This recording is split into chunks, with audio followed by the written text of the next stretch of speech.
జగన్ బాబు ఆ రోజు నల్ల కాలువకు పోయేటప్పటికి 20 రోజులు 21 రోజు అయింది. ఆ రోజు అక్కడ కొన్ని లక్షల మంది మరి ఆ బిడ్డను అక్కడ చూడటం జరిగింది. ఆ బిడ్డను ఆశీర్వదించడానికి అక్కడికి రావడం జరిగింది. జగన్ బాబు ఆ రోజు అందరినీ చూసి నాన్న నన్ను ఒంటరి వాడిని చేయలేదు, నన్ను మీ అందరూ నాతో ఉన్నారు, నాకు జగమంత కుటుంబాన్ని నాకు ఇచ్చిపోయినారు నాన్న నేను అనిపిస్తా ఉంది అని చెప్పి అందరిలో ఆ రోజు చెప్పడం జరిగింది. ఆ రోజు అంటే మీ అందరిలో నాన్న ఉండి నన్ను ఓదారుస్తున్నారేమో అని కూడా నాకు అనిపిస్తా ఉంది, నన్ను మీ కుటుంబంలోకి నన్ను చేర్చుకోండి అని చెప్పి జగన్ బాబు ఆ రోజు చెప్పడం జరిగింది. ఆ రోజు ఎవరైతే అంటే ఇంటి పెద్దగా మరి తన కష్టం అనుభవించిన మనిషిగా మరి అందరూ కూడా పేదవాళ్ళు చనిపోవడం జరిగింది, ఇంటి పెద్దలు చనిపోవడం జరిగింది కాబట్టి ఆ రోజు నేను వచ్చి ఓదారుస్తానని చెప్పి మాట ఇవ్వడం కూడా జరిగింది. రాజశేఖర రెడ్డి గారు మాట తప్పితే ప్రాణం పోయినంతగా బాధపడేవారు. అటువంటి మహానేత కుమారుడుగా జగన్ బాబు మాట ఇచ్చినందుకు ఓదార్పు యాత్ర చేయాలనుకుంటే మొదట్లో ఇప్పుడే వద్దని చెప్పి కొన్ని ఆటంకాలు జరిగాయి. తర్వాత 2 జిల్లాలకు పోవడం జరిగింది. 2 జిల్లాలకు పోయిన తర్వాత ఆ 2 జిల్లాల్లో కూడా ఎంతగా అభిమానించారంటే జగన్ బాబును వాళ్ళ సొంత మనవడిగా అన్నట్టుగా ఒక కొడుకుగా ఒక అన్నగా ఒక తమ్ముడిగా ఆ బిడ్డను ఆదరించి హక్కున చేర్చుకోవడం జరిగింది. ప్రజలు చూపించిన ఆదరాభిమానం ప్రేమ మరి వాళ్ళందరినీ చూసినప్పుడు మళ్లీ ఆటంకాలు అడ్డు మొదలైనాయి. మరలా మేము సోనియా గాంధీ దగ్గరికి వెళ్లడం అయితేనేమి మరి వాళ్ళు పెట్టిన కండిషన్స్ ఒక స్టాచ్యూనే ఉండాలా, ఒక చోటనే జిల్లా మొదట్లోనే ఒక చోటనే పిలిచి వాళ్ళతో ఓదార్చాలని చెప్పడం జరిగింది. అటువంటి పరిస్థితి కాదమ్మా అని చెప్పడం జరిగింది. మరలా జగన్ బాబు ఓదార్పు యాత్ర చేయడం జరిగింది. మరి ఏది ఏమైనా కూడా 15 నెలలు పార్టీలో ఉన్నప్పుడు ఎటువంటి కేసులు లేవు ఆయన మీద. మరి కొన్ని పరిస్థితుల వల్ల జగన్ బాబు బయటికి రావడం జరిగింది పార్టీ నుంచి బయటకు వచ్చిన వారం రోజుల్లోనే ఐటీ నోటీసులు ఇచ్చారు జగన్ బాబుకు సంబంధించి. జగన్ బాబు ఆ సంస్థల్లో పెట్టిన ఇన్వెస్టర్స్ కి అందరికి కూడా ఐటీ నోటీసులు ఇవ్వడం జరిగింది. మరి ఓదార్పు కంటిన్యూ చేస్తుండగా మళ్ళా కడప ఎలక్షన్ పార్టీ పెట్టుకోవడం జరిగింది. పార్టీ పెట్టుకుని కడప ఎలక్షన్ లో నిజంగా కడప ప్రజలు రాజశేఖర రెడ్డి గారిని 30 సంవత్సరాలు మోసారు. మళ్ళీ కూడా మళ్ళా కడప ప్రజలు మమ్మల్ని నిలబెట్టారు. అది కూడా పెద్ద మెజారిటీలతో 5,49,000 చిల్లరతో జగన్ బాబుని గెలిపించారు. పులివెందుల్లో కూడా 81,500 చిల్లర ఓట్లతో నన్ను గెలిపించడం జరిగింది. తర్వాత మరి ఇది జరుగుతుండగా మరి ఇవన్నీ కూడా చాలవని చెప్పి మళ్ళీ శంకర్రావు అనే ఆయనతోటి కోర్టులో వేయించడం జరిగింది. తెలుగుదేశం పార్టీ దాంతో పాటు ఇంప్లీడ్ అవ్వడం జరిగింది. మరి కోర్టు ప్రభుత్వానికి నోటీసులు ఇచ్చింది. ప్రభుత్వానికి నోటీసులు ఇచ్చినప్పుడు దగ్గర 8 నెలలు కోర్టు వెయిట్ చేసింది. అటువంటిప్పుడు ప్రభుత్వం ఒక్క జీవోకైనా కూడా కౌంటర్ ఫైల్ చేయాల్సిన అవసరం ఉంది. 26 జీవోలు సక్రమమా కాదా అని చెప్పి మరి ప్రభుత్వానికి నోటీస్ ఇచ్చినప్పుడు ప్రభుత్వం నుంచి ఎటువంటి కౌంటర్ ఫైల్ చేయలేదు. అంటే ఒక విధంగా శంకర్రావు వేసిన కేసుకు 26 జీవోలకు కాంగ్రెస్ నాయకత్వం మద్దతు ఇవ్వడం జరిగింది. మరి కోర్టు కూడా మరి ఈ ప్రభుత్వం వాదన వినకపోయినా కూడా మరి ప్రాథమిక సర్వే చేయాల్సిందిగా సిబిఐకి ఆదేశం ఇవ్వడం జరిగింది. సిబిఐ మరి ఆదేశం ఇచ్చినప్పుడు 2 వారాల్లోనే మరి రహస్య నివేదిక సిబిఐ అందించగలిగింది. మరలా పూర్తి విచారణ జరిపించాలని చెప్పి కోర్టు చెప్పడం జరిగింది. మరి ఈ రోజు ఎందుకు ఆ రోజు 15 రోజుల్లో నివేదిక ఇవ్వగలిగిన సిబిఐ ఈ రోజు దగ్గర 2 ఏళ్లు అవుతా ఉంది. ఈ రోజు ఎందుకు నివేదిక ఇవ్వలేకపోతా ఉందని అడుగుతా ఉన్నా. కోర్టు చెప్పింది ఆలస్యం లేదు. అంటే 24 గంటల లోపల 28 టీములు పెట్టి కొన్ని వందల మందితో మరి జగన్ బాబుకు సంబంధించిన వారందరి మీద, బంధువుల మీద, ముఖ్యంగా ఇన్వెస్టర్స్ మీద అందరి మీద కూడా రైడ్లు చేయడం జరిగింది. అంతేకాకుండా వాళ్ళ మీద కేసులు పెట్టడం జరిగింది. వీళ్ళందరి జగన్ బాబు సంస్థల్లో పెట్టిన వారందరూ కూడా చాలా పెద్ద ఇండస్ట్రీస్ నడుపుకునే వాళ్ళు, 30-40 ఏళ్ల నుంచి ఇండస్ట్రీస్ లో ఉన్నటువంటి వాళ్ళు, చాలా పెద్దవాళ్ళు, వాళ్ళందరి మీద కూడా కేసులు పెట్టడం జరిగింది. మరి ఇప్పుడు మ్యాట్రిక్ ప్రసాద్ అని ఆయన అయితే నిమ్మగడ్డ ప్రసాద్ గారు మరి ఆయన జగన్ బాబుకు వ్యతిరేకంగా సాక్ష్యం చెప్పలేదని చెప్పి కేవలం ఆయన ఏడాదిగా జైల్లో పెట్టడం జరిగింది. ఇవాళ సిబిఐ ఎంక్వైరీ ఏ విధంగా కూడా సరిగా చేయని పరిస్థితి ఉంటా ఉంది. ఇవాళ ఒక మామూలుగా కేసుకు ఒక ఎఫ్ఐఆర్ ఉండాలి. సిఆర్బిసి రూల్ ప్రకారం ఒక ఎఫ్ఐఆర్, ఒక ఛార్జ్ షీట్ ఉండాల్సి ఉంటే ఈ రోజు దర్యాప్తు జరగక ముందే మేము చాలా అనేకమైన ఛార్జ్ షీట్లు వేస్తాం, అనుబంధ ఛార్జ్ షీట్లు వేస్తామని చెప్పి ప్రకటించే పరిస్థితి సిబిఐకి ఉంది ఇవాళ. మరి అంతేకాకుండా మరి ఏ విధంగా జగన్ బాబును అన్ని ఛార్జ్ షీట్లలో కూడా A1 గా పెడతామని చెప్పి చెప్పడం కూడా జరిగింది. ఏ విధమైనటువంటి ఎంక్వైరీ జరగకుండా ఎలాంటిది కాకుండా ఎలా ఆయన A1 గా పెడతారని చెప్పి సిబిఐని అడుగుతున్నాను ఇవాళ మీ ద్వారా. మరి అంతేకాకుండా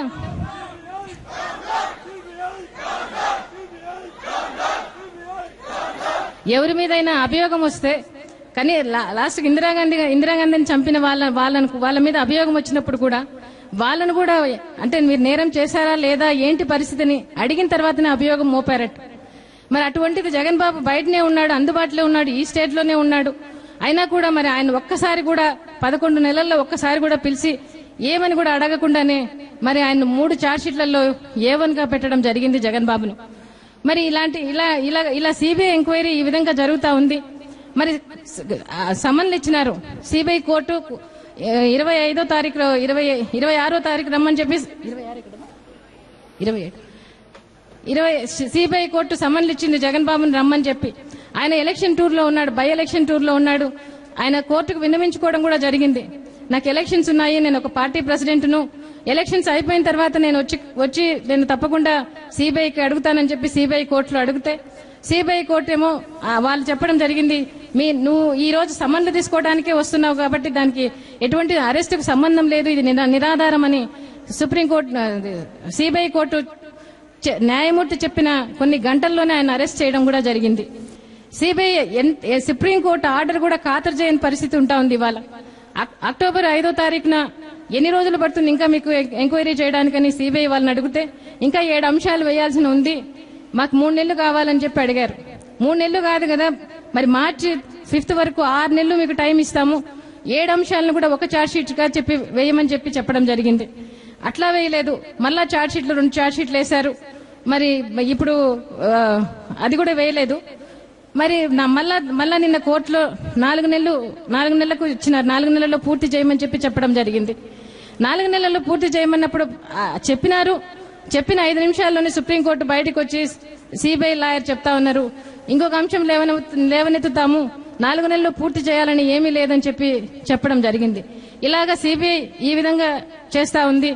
మరి ఇటువంటి ఆరోపణలు ఉన్నప్పుడు ఈ రోజుకు జగన్ బాబుకు దగ్గర 22 నెలలు పూర్తి అవుతా ఉంది ఆయన ఎంక్వైరీ చేయబట్టి. 2011 ఆగస్టులో మొదలైంది, ప్రారంభమైంది. 2012 మే 27న అరెస్ట్ చేసినారు. ఈ రోజు 2013 మేలో ఉన్నాం మనం, సంవత్సరం దాటిపోయింది. మరి ఈ రోజు నేను అడుగుతా ఉన్నా వీళ్ళందరినీ కూడా, కాంగ్రెస్ ప్రభుత్వాన్ని, తెలుగుదేశం వాళ్ళను, మరి సిబిఐ వాళ్ళని కూడా అందరినీ అడుగుతా ఉన్నా. ఆ రోజు రాజశేఖర రెడ్డి గారు దగ్గర ఆయన 35 సంవత్సరాలు కాంగ్రెస్ పార్టీకి సేవ చేశారు. ఆయన రెక్కల కష్టం మీద 2 సార్లు కాంగ్రెస్ పార్టీని అధికారంలోకి తీసుకొచ్చారు. కాంగ్రెస్ పార్టీ అంటే రాజశేఖర రెడ్డి అంటే కాంగ్రెస్ పార్టీ అన్నట్టుగా ఆయన చేయడం జరిగింది. మరి అటువంటి రాజశేఖర రెడ్డి గారికి మీరు ఏం బహుమతి ఇస్తానని అడుగుతా ఉన్నా. రాజశేఖర రెడ్డి గారు చనిపోయిన తర్వాత మరి ఎఫ్ఐఆర్ లో దోషిగా పెట్టడం జరిగింది రాజశేఖర రెడ్డి గారిని. రాజశేఖర రెడ్డి గారి కుటుంబానికి ఏమి ఇస్తా ఉన్నారని అడుగుతా ఉన్నా. ఇవాళ రాజశేఖర రెడ్డి గారి కుటుంబానికి కేసులు, సిబిఐ వేధింపులు, మరి జైలు, బెయిల్ రావడానికి ఇష్టం వచ్చినట్లు 100ల కొద్ది కుట్రలు కుతంత్రాలు చేస్తా ఉన్నారు. ఇవాళ రాజ్యాంగాన్ని, చట్టాన్ని దుర్వినియోగం చేస్తూ జగన్ బాబుని జైల్లో పెట్టడమే ఏకైక లక్ష్యంగా చేసుకుని ఈ రోజు ఒక రాజకీయ వ్యూహంగా నడుస్తా ఉంది. ఇవాళ చూస్తా ఉంటే ఈ రోజు మరి అభియోగమేమో మరి 1,00,000 కోట్లని. 1,00,000 కోట్లు ఎక్కడి నుంచి వచ్చిందంటే చంద్రబాబు నాయుడు గారు 1,00,000 కోట్లని పెట్టింది మొదలు. ఆయన పార్టీలో ఒక సీనియర్ లీడరు ఆయన ఉన్నప్పుడు ఆయన చెప్పాడు, అంటే వాళ్ళు ఇంట్లో కూర్చొని లెక్కలు రాయడం జరిగిందట. ముందు 10,000 కోట్ల లోపల లెక్కలు రాయమన్నారట, 30,000 కోట్ల లోపల లెక్కలు రాయమన్నారట, 30,000 కోట్లైనాక 1,00,000 కోట్ల లెక్కలు రాయమన్నారట. మరి 1,00,000 కోట్లని గోబెల్స్ ప్రచారం చేస్తా ఉన్నారు ఇవాళ. అదే కాకుండా పాదయాత్రలు చెప్తా ఉన్నారు ఆయన 1,00,000 కోట్లు ఏ విధంగా అంటే 100 రూపాయల నోట్లు బస్తాలో ఇన్ని పడతాయి, కొన్ని ఇన్ని బస్తాలు ఒక లారీలో పడతాయి, 1000 లారీలలో పడతాయని చెప్తా అన్నారు. అంటే ఆయనకు లెక్కలు బాగా తెలుసు. లెక్కలు ఆయనకు బాగా తెలిసినంతగా మరి రాజశేఖర రెడ్డి గారికి తెలియదు. రాజశేఖర రెడ్డి గారికి ఎప్పుడు ఆయన దగ్గర ఉండేది పంచడము, ఇవ్వడమే తెలుసు. ఆయనకు దాచుకోవడం, దోచుకోవడం అట్లాంటి రాజశేఖర రెడ్డి గారికి తెలియదు.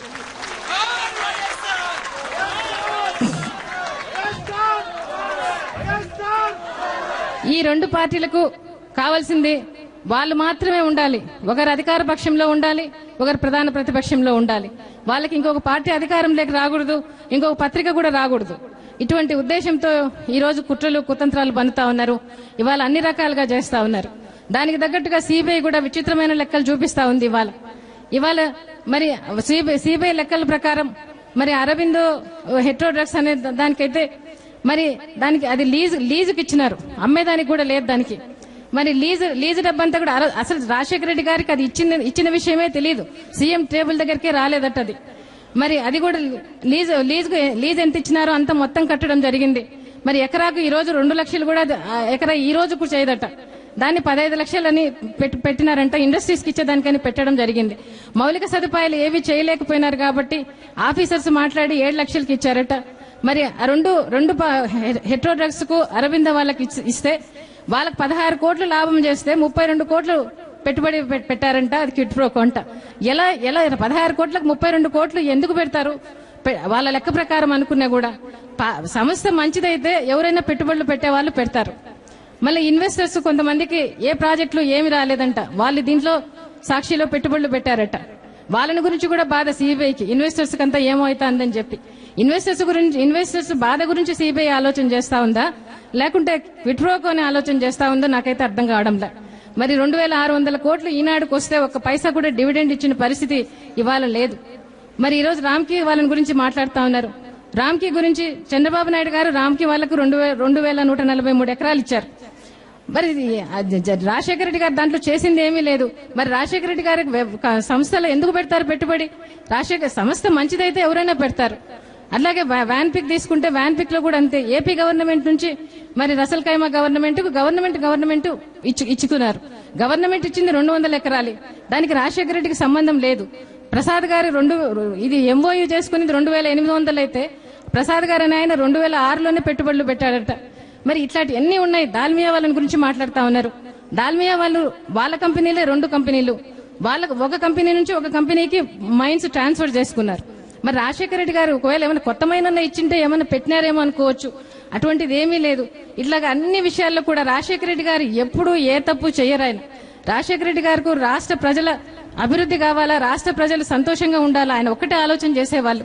అందుకని ఆయన రాజశేఖర రెడ్డి గారు సంక్షేమాన్ని ఒకవైపు ఇస్తూ, రైతులకు శాశ్వత పరిష్కారంగా జలయజ్ఞం ఒకవైపు ఇస్తూ అభివృద్ధి దిశగా నడిచారు.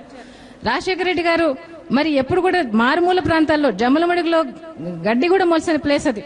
బ్రాహ్మణి స్టీల్స్ కి ఇవ్వడం అయితేనేమి, ఇట్లా మహబూబ్ నగర్ జడ్చర్లలో ఇవ్వడం అయితేనేమి, మెదక్లో ఇవ్వడం అయితేనేమి, అట్లా మారుమూల ప్రాంతాల్లో ఆయన ఇచ్చారు. అది కూడా ఆ రాష్ట్ర ప్రజలకు దానికి ఉపయోగపడాలని చెప్పి. ఈరోజు చంద్రబాబు నాయుడు గారిని చూస్తే చంద్రబాబు నాయుడు గారు ఆయన హైదరాబాద్ నడిఒడ్డున హైదరాబాద్ చుట్టూ ఉన్న ప్రాంతాల్లో ఆయన ఇవ్వడం జరిగింది. అవి ప్రజలకు ఎక్కడ ఉపయోగపడనేటివి. ఉన్నవాళ్ళు గోల్ఫ్ కోర్స్ ఆడటానికి, విల్లాలు కట్టుకోవటానికి, ఇట్లాంటి దాంట్లకు ఆయన ఇవ్వడం జరిగింది. 850 ఎకరాలు ఐఎంజీకి ఇచ్చారు. అది ₹1,00,000 కూడా చేసిన కంపెనీ కాదది. అటువంటి కంపెనీకి 850 ఎకరాలు ఈ రోజు 10,000 కోట్లు చేస్తుందట దాన్ని. మరి అటువంటివి ఆయన హైదరాబాద్ లో చేశాడు గాని రాజశేఖర రెడ్డి గారు అట్లా ఆలోచించలేదు.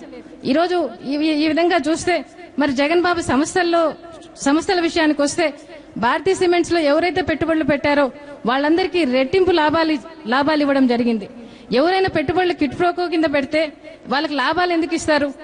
వాళ్ళకి లాభాలు తీసుకున్నారు. ఆ వచ్చిన లాభాలు జగన్ బాబును నమ్మి ఆ సంస్థలు మంచి అని చెప్పి సాక్షిలోకి పెట్టుబడులు తీసుకొచ్చారు. అది ఏం తప్పు నేను అడుగుతా ఉన్నా.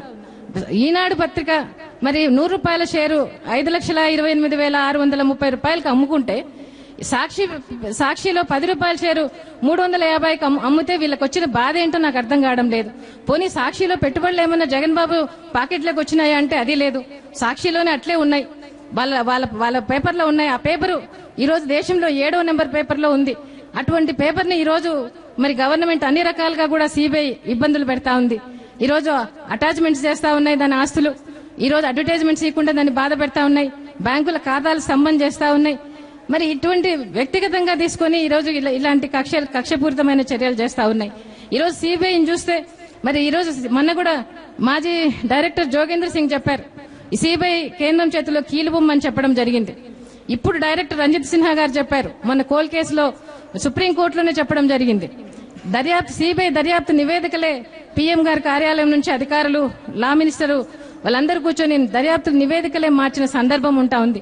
మరి ఈ రోజు సిబిఐ రాతలకు సిబిఐ చర్యలకు సంబంధం మరి ఎలా ఈ సంస్థను దర్యాప్తును నమ్మాలను కూడా అర్థం కాని పరిస్థితి ఉంటా ఉంది ఇవాళ.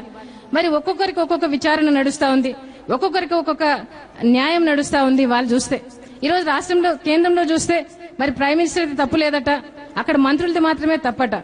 అక్కడ రాజాని తీసేశారు, మరి బన్సల్లాల్ అని ఆయన తీసేశారు, న్యాయశాఖ మంత్రిని తీసేశారు. మరి చిదంబరంకు ఒక న్యాయం. ఇక్కడ రాష్ట్రానికి వస్తే రాష్ట్రంలో ఏమో రాజశేఖర రెడ్డి గారిని ఇంద్రుడు చంద్రుడు అని పొగిడారు, అప్పుడు రోల్ మోడల్ అన్నారు. అటువంటి ఆయన ఏమో చనిపోయిన తర్వాత ఎఫ్ఐఆర్ లో దోషిగా పెట్టారు. మరి ఇక్కడ మంత్రులది అసలు తప్పే లేదట. మరి ఈ రోజు రాజీవ్ గాంధీ గారు బోఫర్స్ కేసులో ఉంటే మరి ఆయన చనిపోయినారని చెప్పి విచారణ చేయకుండా దాని పేరు తీసేశారు. ఈరోజు ఇక్కడ రాజశేఖర రెడ్డి గారు చనిపోతే మరి ఆయన దాంట్లో పెట్టి కేసులో పెట్టడం జరుగుతా ఉంది. ఈ రోజు ఒక్కొక్కరికి ఒక్కొక్క న్యాయం. చిరంజీవికి ఒక న్యాయం, అక్కడ చిదంబరం గారికి ఒక న్యాయం, ములాయం సింగ్ కోడలికి ఒక న్యాయం, రాబర్ట్ వదరాకి ఒక న్యాయం, మరి ఇక్కడ మంత్రులకు మోపిదేవికి ఒక న్యాయం, జైల్లో ఒక ఆయన, బయట ఇద్దరు, మరి ఇంకా కేబినెట్ లో ఉన్నారు, సబితమ్మకు ఒక న్యాయం, ధర్మాన ప్రసాదరావు గారికి ఒక న్యాయం. ఇలా ఒక్కొక్కరికి ఒక్కొక్క న్యాయం నడుస్తా ఉంది, ఒక్కొక్కరికి ఒక్కొక్క రకమైన విచారణ నడుస్తా ఉంది.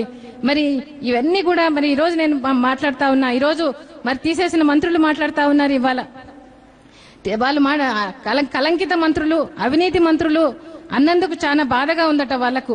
నేను అడుగుతా ఉన్నా, ఆ రోజు రాజశేఖర రెడ్డి గారు కేబినెట్ లో ఉన్నారు కదా మీరు, ఆ రోజు వారం రోజులకు ఒకసారి కేబినెట్ మీటింగ్ పెట్టే సందర్భాలున్నాయి, 15 రోజులకు ఒకసారి మీటింగ్ పెట్టిన సందర్భాలున్నాయి.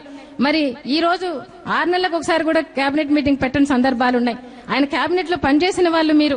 మరి రాజశేఖర రెడ్డి గారిని ఎఫ్ఐఆర్ లో దోషిగా పెట్టినప్పుడైనా, జగన్ బాబుకి ఏమైనా కేసులు పెట్టి ఏమైనా పెట్టినప్పుడు, జైల్లో పెట్టినప్పుడైనా వీళ్ళ మనసు కరగలేదు. ఈ రోజు అవినీతి మంత్రులు, కలంకిత మంత్రులు అని అన్నదానికి వాళ్ళకి చాలా బాధగా ఉంది. మాకు నిర్ధారణ కాలేదు, ఇది అభియోగమే అని చెప్పి చెప్తా ఉన్నారు. జగన్ బాబు మీద కూడా అభియోగమే, నిర్ధారణ కాలేదు. ఎవరు నిర్ధారణ చేశారు? ఏ కోర్టు దోషిని చెప్తా ఉందని అడుగుతా ఉన్నాను వాళ్ళని అడుగుతా ఉన్నా నేను. ఆ రోజు ఎందుకు కౌంటర్ ఫైల్ చేయలేకపోయినది ప్రభుత్వం చేయకపోయినా మీరైనా వ్యక్తిగతంగా అయినా కౌంటర్ ఫైల్ చేసిండొచ్చు కదా, ఎందుకు చేయలేకపోయినారు? జగన్ బాబుని ఇబ్బంది పెట్టాలని మాత్రమే చేయడం జరుగుతా ఉంది. నేను అడుగుతాను, ఈ రోజు జగన్ బాబు ఆ రోజు రాజశేఖర రెడ్డి గారు సీఎం గా ఉన్నప్పుడు ఆయన ఎంపీనా, ఎమ్మెల్యేనా, మినిస్టరా, ఆఫీసరా, లేకపోతే ఏమన్నా? ఏమీ కాదు. మరి అటువంటి ఆయన బెంగళూరులో బిజినెస్ చేసుకునే వ్యక్తి, మరి ఏం సంబంధం జగన్ బాబు ఈ రోజు అని చెప్పి ఈ రోజు మరి సిబిఐ కోర్టులోనే ప్రివెన్షన్ కరప్షన్ ఆఫ్ యాక్ట్ అని జగన్ బాబును దాంట్లో అదే పదవుల్లో లేడని చెప్పి సిబిఐ కోర్టే కొట్టివేయడం జరిగింది. మరి నేను వీళ్ళ మంత్రులను అడుగుతా ఉన్నా నేను ఇవాళ.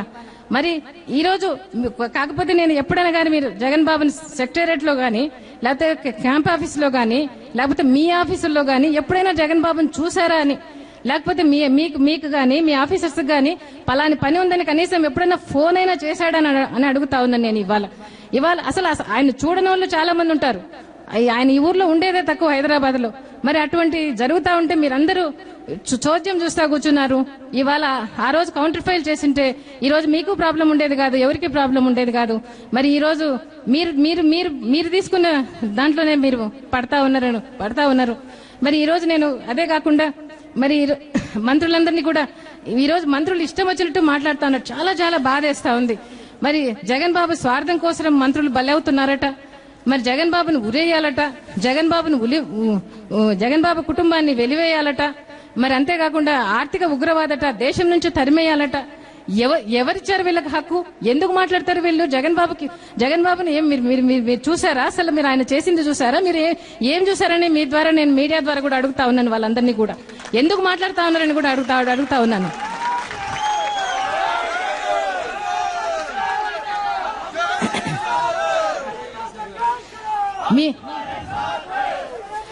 మీ అందరూ గుండెల మీద చెయ్యేసుకొని చెప్పండి, జగన్ బాబుని అసలు ఎప్పుడైనా చూసారా? జగన్ బాబుకు సంబంధం ఉందా అని చెప్పి. రాజశేఖర రెడ్డి గారు కేబినెట్ లో పనిచేశారు. రాజశేఖర రెడ్డి గారు అలాంటి వ్యక్తి అని అడుగుతా ఉన్నాను నేను ఇవాళ.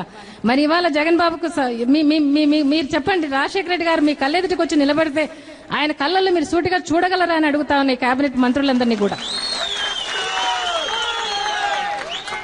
అదే గులాం నబీ ఆజాద్ గారు చెప్పారు, కాంగ్రెస్ పార్టీలోనే ఉంటే మరి మంత్రి అయ్యేవాడు, మరి ముఖ్యమంత్రి కూడా అయ్యి ఉండేవాడని చెప్పడం జరిగింది.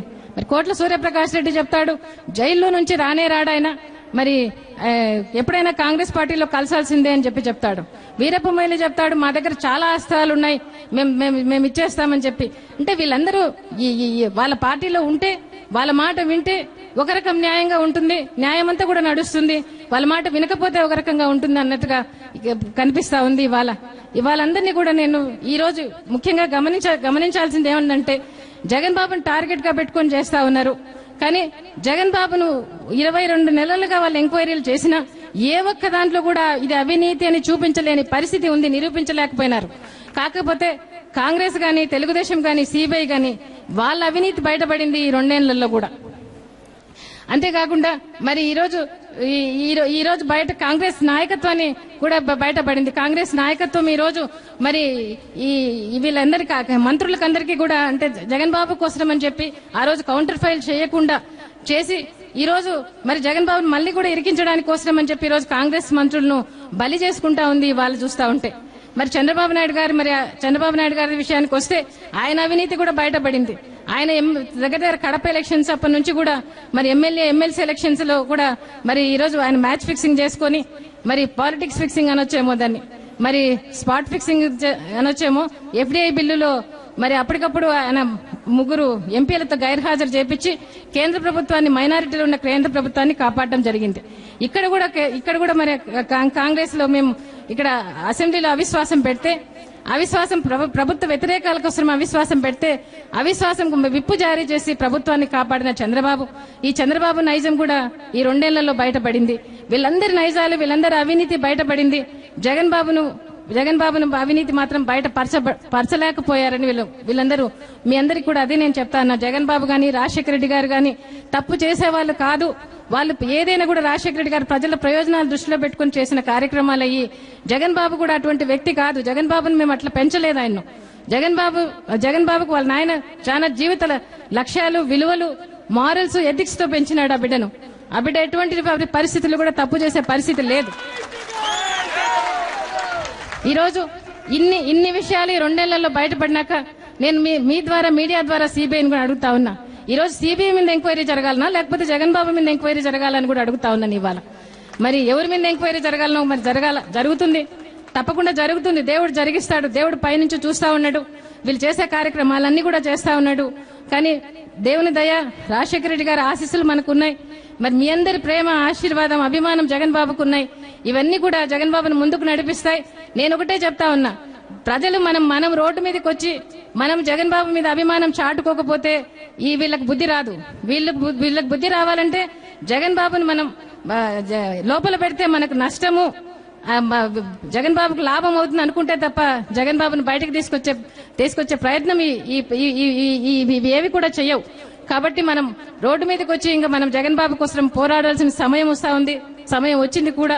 మనం అందరం జగన్ బాబును మరి తొందరగా బయటకు తెచ్చుకునే దానికి ప్రయత్నం చేస్తాం. మన ప్రయత్నానికి దేవుడు తప్పకుండా సఫలపరుస్తాడు. తొందరలో జగన్ బాబు వస్తాడు. ఆయన నాయకత్వంలో మనం రాజశేఖర రెడ్డి గారి సువర్ణ యుగాన్ని మళ్లీ తెచ్చుకుందాం.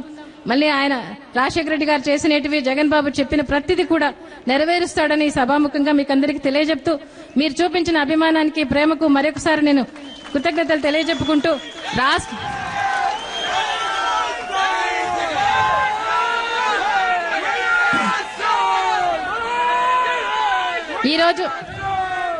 ఈ రోజు రాష్ట్రమంతా కూడా నిన్న ఇవాళ నిరసన కార్యక్రమాలు జగన్ బాబు కోసం చేపట్టడం జరిగింది.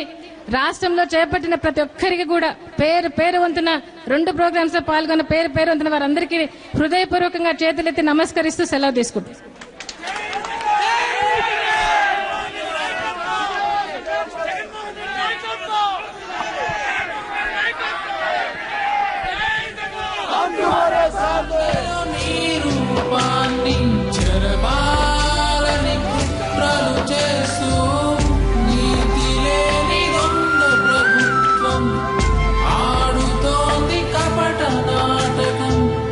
ప్రతిపక్షం పొత్తున చే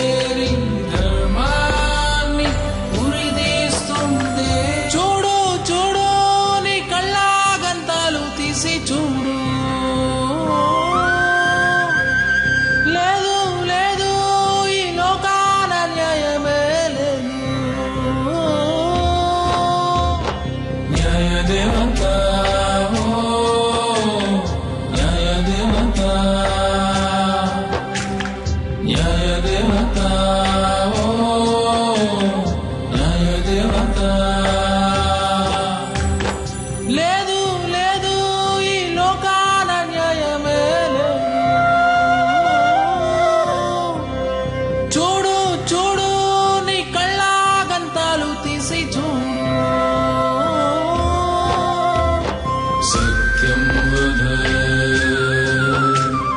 धर्मं चर सत्यं वद धर्मं चर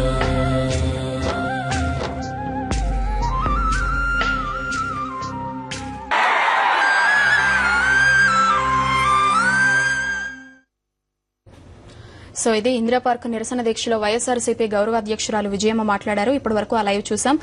జగన్ అక్రమ అరెస్టుపై ఆమె ఆవేదన వ్యక్తం చేశారు.